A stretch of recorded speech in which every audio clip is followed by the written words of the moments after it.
Hello, welcome to the Daily Mill for Monday, the 18th of July 2022. Today's Millwall news: it looks like signing number 5 of summer 2022 is on his way. Jamie Shackleton, we assumed it was going to be happening.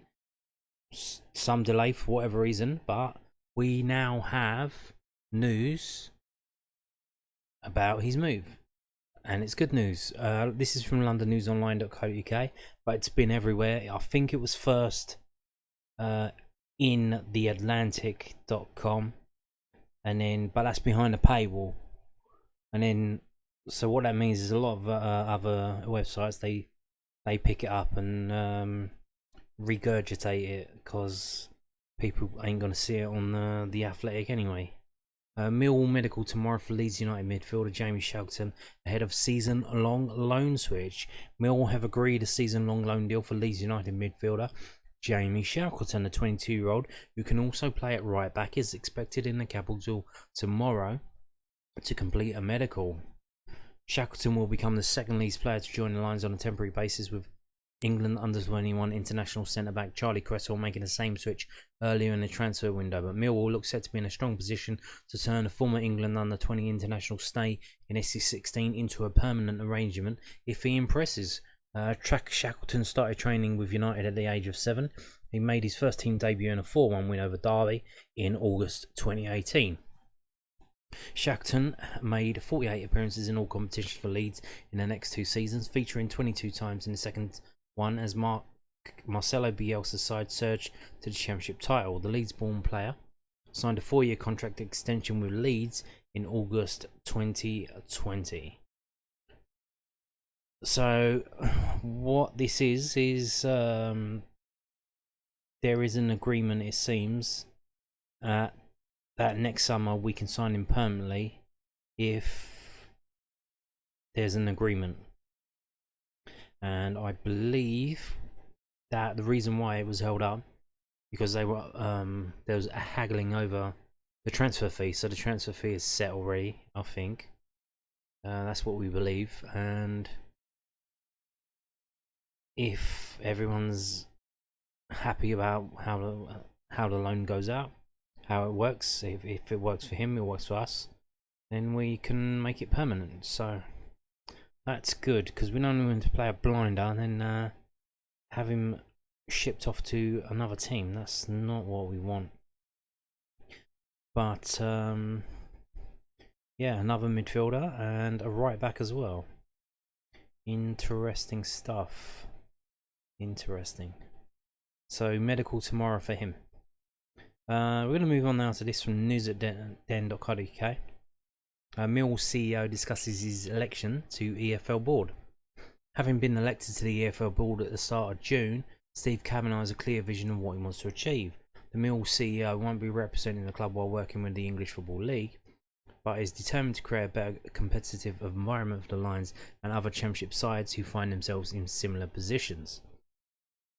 Kavanagh has previously voiced his concerns about the way a select number of clubs are given a significant financial advantage, explaining that 2/3 of the money that trickles down from Premier League to Championship is given to clubs that receive parachute payments. He hopes that his election to the EFL board will help to even the playing field in the second tier, although he admits that he had previously been hesitant about taking on the role. It's something which has been raised many times, but I've never wanted to do it because I wanted to focus on the club, Kavanagh told News@Den. I've been here 5.5 years now, and last season I was the alternate director. What that means is that when Middlesbrough had to step out of the room because they were conflicted or on the Derby County situation, I stepped in, so I had half a sight. I'm also aware of the challenges of the fan-led review, the Tracy Crouch report, whatever you wish to call it. Having been in football for 20 years now, I know of the financial complexities of being in the Championship. I know what it means. I've worked in all 4 divisions.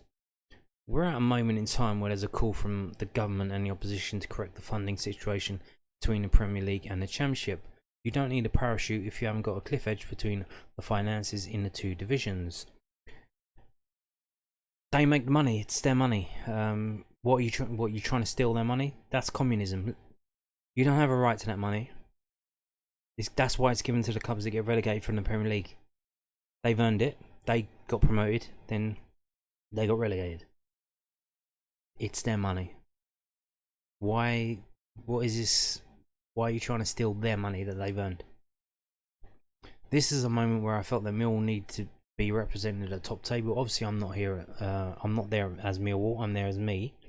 But whilst you have to be cognizant that you're there as an individual and not a chief executive, I can't prevent the ethos of how I run the club coming to mind when I'm talking to the EFL.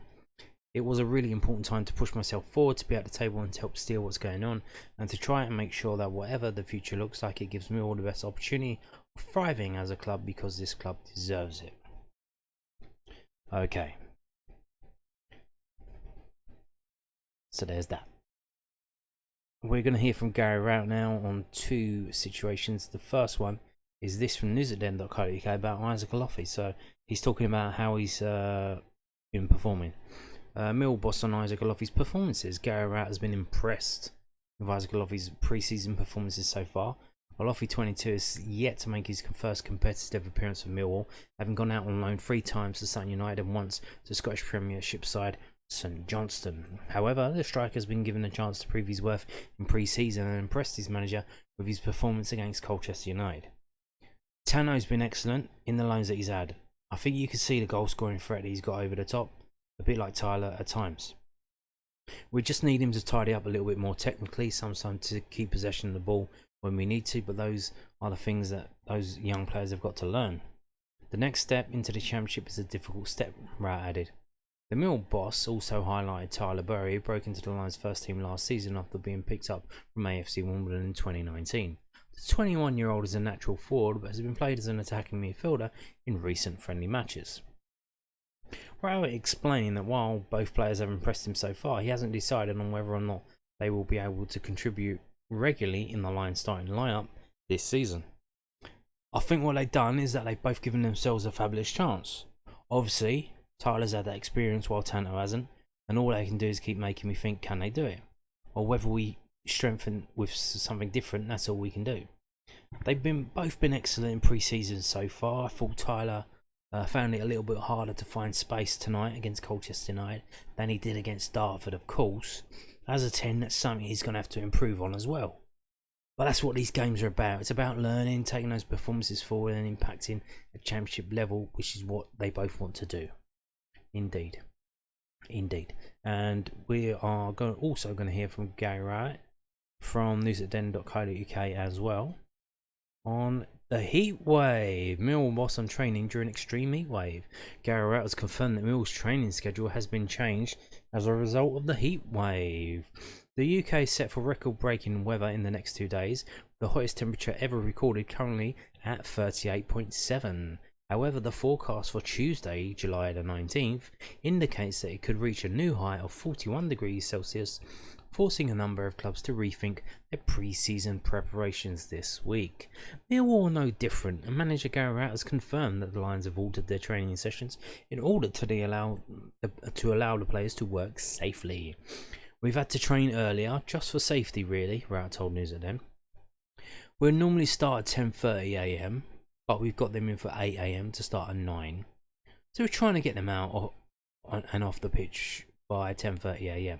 Then they can do their gym and all their normal stuff. It's only for 2 days, but I think we'll be stupid not to adjust what we're doing to get them through it safely. I think most people doing a manual job, it'll be pretty tough at this time. That's what we're doing. We'll get them in and out. It's probably not a bad thing with a game on Wednesday, just to keep them a little bit fresher, but it will still be quite warm then.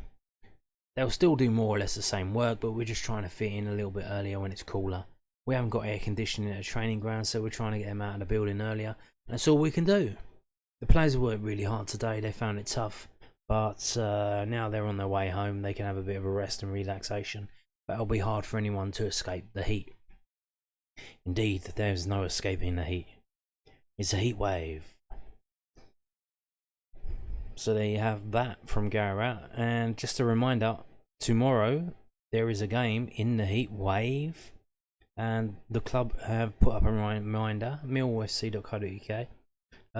Dulwich Hamlet versus Millwall Under-23s. Millwall Under-23s take on Dulwich Hamlet in pre-season friendly at Champion Hill Stadium on Tuesday night, kick-off 7:30 PM. The Kevin Nugent side are in action ahead of their 22-23 Professional Development League 2 campaign, and you can purchase your ticket with a fixture in advance. Tickets are priced at £12 adults, £5 concession, whilst under 13s go free. Under 13s go free. Card payments only. I'm not sure if that's on the website or if that's in general. I know a lot of clubs are going cashless. Maybe on the turnstiles it's or chip and pin, whatever, and you have to go in. I don't know. But this is tickets for this is £12. Tickets for the game on Wednesday against Hamby is £10. But here under 18s go free. So if you got kids, but I mean it's gonna be really hot tomorrow. But yeah, just a reminder that that game is taking place. And on that note, thank you for watching and goodbye.